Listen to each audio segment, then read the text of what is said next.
Dia 20 eu li Partilha de Sombra, do Valmir Ayala, romancista brasileiro, nunca tinha lido. É um romance assim estranho, mas não é difícil de ler. Ele é basicamente um romance sobre uma série de pessoas marginalizadas, inadaptadas, que assim seriam essa sombra, né, que é partilhada, porque todos eles gravitam de uma maneira ou de outra, seja morando com a pessoa, seja frequentando a casa do espaço no qual vive um pintor, né, que ele passa o tempo todo pintando. E ele não pinta retratos desde que a mulher dele morreu, quando ele fez um retrato dela. E aí você tem uma série de personagens que gravitam em torno do pintor e que partilham assim essa sombra, né? Essa, me parece, inadaptação, né? Essa incapacidade de se encaixar no mundo normal. É um romance sobre a solidão e sobre como alguns personagens tentam preencher essa solidão, né? Resolver o problema da solidão nas suas vidas. E o final, como em boa parte da literatura moderna contemporânea, é um final em aberto. Aí no dia 21, eu li Sempre Vivemos no Castelo, da Shirley Jackson, que foi o meu primeiro contato com essa escritora americana, contemporânea também, já falecida já há algum tempo, mas ela escreveu na segunda metade do século XX, né?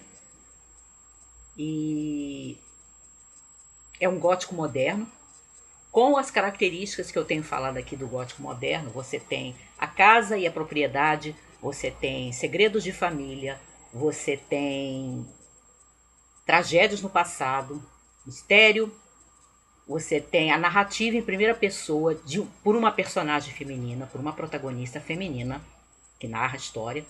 Você tem incêndio, você tem esconderijos na casa e especialmente na propriedade mesmo, no terreno da propriedade.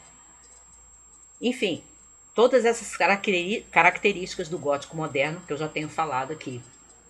Mas como a Kate Morton faz, e a Shirley Jackson, pelo menos neste romance, que é o primeiro que eu leio dela, faz também, a autora combina esses elementos do gótico, que poderia ser aquela história repleta de clichês, ela combina de uma forma muito particular. A Kate Morton faz isso nos seus romances, e nesse aqui, pelo menos, a Shirley Jackson faz. Em Sempre Vivemos no Castelo. Você tem os elementos, mas não se parece com os outros góticos de outros autores que a gente lê. Porque, inclusive, algumas características, alguns elementos do gótico moderno, a Shirley Jackson inverte de uma certa maneira, né? Transforma, deforma. Como, por exemplo, o interesse romântico. Paira a certo momento da história um interesse romântico, mas é assim, aquele pairar mesmo. Só que, diferente do que acontece no gótico moderno ou suspense romântico, esse interesse romântico não vai se cristalizar propriamente, ele fica insinuado só, e ele não vem como uma porta para a protagonista se libertar, né? Se tornar livre de alguma obsessão, de alguma coisa, ou para que ela mesma ajude, né, esse seu interesse romântico. Isso também acontece no gótico moderno. Você tem aqui uma insinuação de interesse romântico, que é o primo, né? Que é afastado e que vem visitar essas duas irmãs, que são praticamente as sobreviventes da família, por causa das tragédias do passado, daquilo que aconteceu, e que vivem nessa propriedade que uma delas, a narradora, vai chamar a certa altura de castelo. E tem uma razão para esse significado de castelo. Só que o Charles, que é o primo, ele acaba na narrativa, né, feita em primeira pessoa de uma das suas primas, que é a Mary Cat, que é a protagonista narradora, vindo como uma espécie de ameaça. Ela vê o Charles como um fantasma, como uma criatura diabólica, alguém ou algo que vem para acabar com aquela relativa paz, aquela relativa tranquilidade, aquela relativa felicidade na qual ela e a sua irmã Constance vivem. Por que eu digo relativa? Porque quem começar a ler vai ver que é realmente relativa. É uma paz, é uma tranquilidade, é uma felicidade precária. E existem razões que têm a ver com isso que aconteceu no passado para essa situação que as duas estão agora. Mas a Mary Cat, que narra a história, vê o Charles como uma ameaça, né? Que vai acabar com essa precária tranquilidade, com essa precária segurança das duas. Elas vivem ali com o tio Julian, que é um senhor de idade, que ele está numa cadeira de rodas e ele já não raciocina muito bem por conta daquilo que aconteceu no passado, que depois a gente vai saber lendo a história. Mas aqui a gente também tem a questão do narrador não confiável, porque a Mary Catherine, que conta a história, ela tem 18 anos quando a história começa, mas você tem impressão pela sua fala, pelas suas peculiaridades, que ela parou mais ou menos assim, emocionalmente, na pré-adolescência. E ela tem assim uma série de cismas, de manias, de certas coisas que ela acredita, né? Por exemplo, que se você tiver uma série de palavras especiais, né, serão como palavras mágicas, palavras de poder, e que aí você pode expulsar aquele mal, aquela ameaça, né, que está diante de você. A Mary Cat tem uma série dessas coisas, Mary Catherine. E aí a gente tem que dar o devido desconto de como a gente olha para o Charles, porque você está lendo, né, a história narrada pela Mary Cat, e é ela quem está nos mostrando o Charles. Só que, apesar dela não ser uma narradora tão confiável, existem coisas que o Charles diz, né, que independente do contexto, das circunstâncias, são um pouco um pouco suspeitas mesmo, né? O fato da família dele, a parte da família dele, né, o pai dele ter perdido todo o dinheiro e as duas ainda têm, né, uma situação financeira boa, ela e a irmã, Constance. O fato do Charles volta e meia estar falando de dinheiro, falando do cofre que tem na casa, falando de moedas de prata, né? E está sempre falando de ouro, de dinheiro, do cofre, enfim, esse tipo de frequência na fala né, na fala do Charles já é um pouco suspeita, independente da gente estar vendo ele pelos olhos da Mary Cat.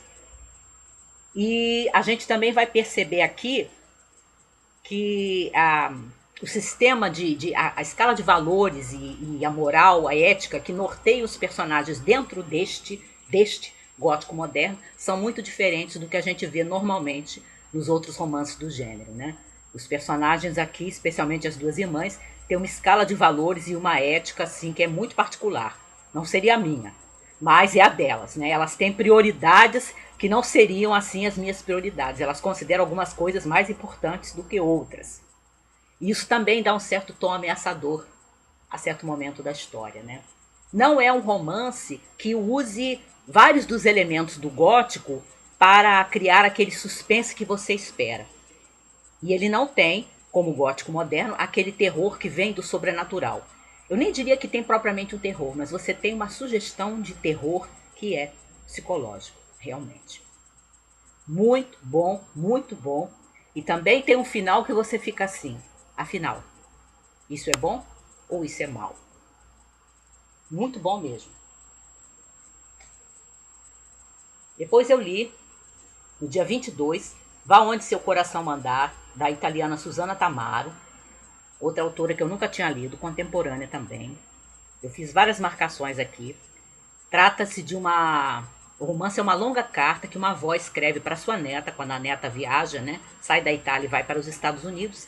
E como as duas andavam estremecidas nos últimos tempos, a avó está escrevendo essa carta para contar um pouco da história da família, um pouco sobre ela mesmo, sobre a sua infância, contar um pouco sobre a mãe, né, da neta, que é a filha da avó, aquilo que a neta não sabe, e tentar acertar, né, um pouco o relacionamento das duas, né, se aproximar, reaproximar, porque elas tinham uma boa relação quando a neta era criança, se reaproximar da neta. Eu gostei de algumas coisas, tanto que eu marquei com post-it, mas eu acho que é um romance de altos e baixos. Eu me lembro que eu passava às vezes de uma passagem, uma reflexão tão boa, tão madura, né, sobre relacionamentos, sobre o fato da gente fazer escolhas e nós sempre termos escolhas e não podemos botar a culpa no destino e essa coisa. Mas aí quando eu saía, às vezes, de um trecho tão bom como esse, eu ia mais adiante, na página seguinte tinha um texto repleto de banalidades que lembravam os livros de autoajuda. E isso me irritava bastante. Então, eu não consegui dar uma nota grande para este livro, né? Eu dei um 3, 3,5 por conta disso, porque para mim ele é desigual. E no dia 23, que foi ontem, eu reli o Garatuja, do José de Alencar, que é uma das suas novelas que ele reuniu depois num volume com várias novelas passadas em outra época, né? E que ele chamou de Alfarrabes, seria uma crônica dos tempos antigos. E o Garatuja, a gente tem uma história passada na cidade do Rio de Janeiro, no século XVII, onde o personagem principal é esse jovem, o rapazinho, o Ivo, que a certa altura vai trabalhar como escrevente de um tabelião, porque ele está enamorado da filha do tabelião, né, que é a Marta, e explode um conflito na cidade ali, naquele momento, né, no século XVII, naquele momento da história do Rio de Janeiro, 1659, por aí, como o Alencar localiza, que põe em xeque, né, o poder temporal e o poder espiritual, né, o poder da igreja e o poder da lei, né, do governo, o poder laico, vamos dizer assim. E aí o Ivo vai usar essa situação, né, vai aproveitar essa situação, não só para usar os seus dotes, porque ele tem muito jeito para desenho, para caricatura, daí ele ser chamado pelos vizinhos de o Garatuja.